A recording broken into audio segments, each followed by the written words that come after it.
Raoul Steve Gonco, bonjour. Bonjour, On s'intéresse ce matin à la Guinée équatoriale. La longévité au pouvoir du président Teodoro Obiang Nguema et sa succession interroge toujours. D'abord, comment est-il parvenu à rester longtemps au pouvoir?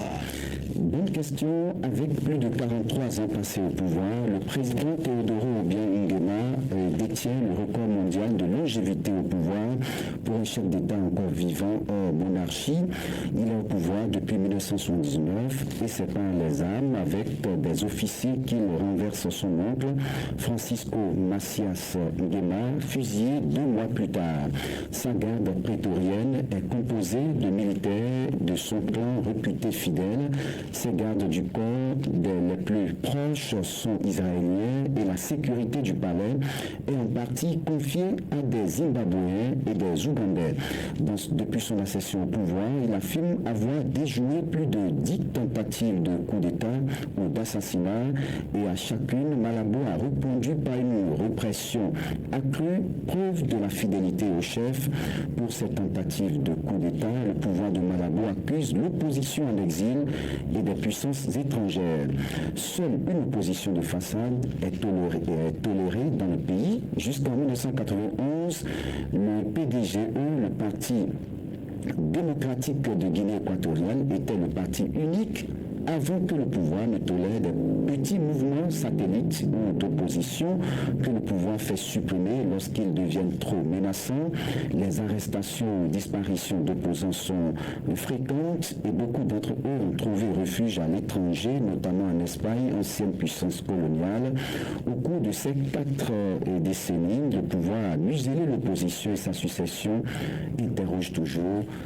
Ce sont là les stratégies qui ont permis au chef de battre le record de longévité au pouvoir. Vraiment, chef, une succession pour l'heure, qui sont difficiles. Oui, difficile succession, régulièrement titillé sur la succession préparée par Théodorin. Il avait rétorqué, citation, la Guinée équatoriale n'est pas une monarchie, mais je n'y peux rien s'il a du talent, parlant justement de son fils appelé Théodorin. À plus de 80 ans, le chef de l'État a commencé par limiter ses apparitions publiques. Ces dernières années, le fils se retrouve plus au devant de la scène à mesure que s'efface le patriarche. Il semblait pourtant préparer ces dernières années dauphin pour se trouver un successeur. Le dirigeant équato-guinéen n'est pas allé chercher plus loin. Il avait désigné l'un de ses fils, le vice-président de la République, Teodoro Nguema Obiang Mangué, alias Théodorin, pour prendre la suite. Récemment, tout le monde s'attendait à ce que le parti au pouvoir le désigne candidat à la place de son père, mais les caciques de ce pouvoir clanique ainsi que la garde rapprochée jugeaient qu'il était trop tôt et trop provocateur de le propulser officiellement successeur. Mais c'est un pays en proie à la corruption. Oui, c'est un pays en proie à la corruption. Au départ, la Guinée équatoriale était un petit pays sans grandes ressources, mais par la suite, le pays a bénéficié de la découverte de pétrole dans les eaux territoriales au début des années 90. Dès lors, le pays retrouve son souffle sur le plan économique et s'enrichit. En 2021, ce pays est très peu peuplé et le 3e le plus riche d'Afrique en PIB, le produit intérieur brut par habitant, selon la Banque mondiale. Mais la richesse est concentrée dans les mains de quelques familles. La grande majorité des habitants, un peu plus d'1 million d'habitants, vit sous le seuil de la pauvreté. Conséquence, le pays est en proie à la corruption. La Guinée équatoriale est régulièrement citée par les ONG comme l'un des pays où la corruption est la plus élevée.